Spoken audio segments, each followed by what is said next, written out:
প্রধান নির্বাচন কমিশনার কাজী হাবিবুল আওয়াল বলেছেন, মন্ত্রী এমপিদের স্বজনরা উপজেলা নির্বাচনে প্রতিদ্বন্দ্বিতা করায় কমিশন বেকায়দায় নেই। এই নির্বাচন নিয়ম রক্ষার ভোট নয়, বরং নির্বাচনকে সুষ্ঠু করতে সব ধরনের ব্যবস্থা নেওয়া হয়েছে। আগামীকাল দেশে প্রথম ধাপে যে ১৪০টি উপজেলা নির্বাচন হবে তার বিষয়ে বিশদ জানাতেই সকালে আগারগাঁওয়ে নির্বাচন ভবনে সাংবাদিকদের ডাকেন প্রধান নির্বাচন কমিশনার। নির্বাচন অবাধ, সুষ্ঠু ও নিরপেক্ষ করতে তাদের যাবতীয় প্রস্তুতির কথা তুলে ধরেন। আইনশৃঙ্খলা রক্ষাকারী বাহিনীর সদস্য কেন্দ্রে থাকায় নির্বাচন সুষ্ঠু করা সহজ হবে বলেন সিইসি।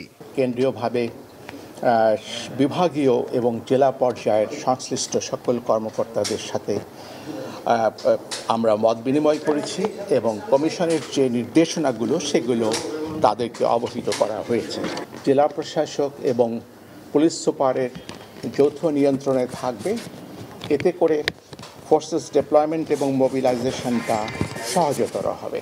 মন্ত্রী এমপিদের স্বজনরা প্রতিদ্বন্দ্বিতা করায় কমিশন বেকায়দায় নেই জানিয়ে সিইসি বলেন, কেউ যেন কোনো প্রভাব বিস্তার করতে না পারে সেজন্য স্থানীয় প্রশাসনকে নির্দেশ দেওয়া হয়েছে।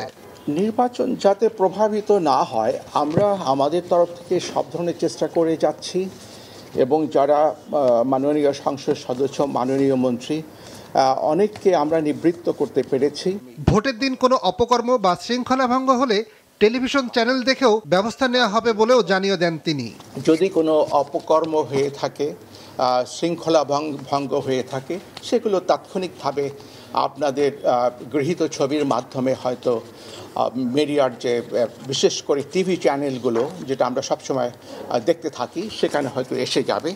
আমরা তাৎক্ষণিক ব্যবস্থা নিতে পারবো। নির্বাচন সুষ্ঠু করতে প্রার্থী সমর্থক সহ সবাইকে সহনশীল আচরণ করার আহ্বান জানান সিইসি। উপজেলা নির্বাচনের প্রতিটি পদে গড়ে 4 জন প্রতিদ্বন্দ্বিতা করছে। ক্ষমতাসীন দল দলীয় প্রতীক ব্যবহার না করায় নির্বাচন প্রতিদ্বন্দ্বিতামূলক হচ্ছে বলেও সাংবাদিক সম্মেলনে জানানো হয়। নিয়াজ মোর্শেদ, মাছরাঙা সংবাদ, ঢাকা।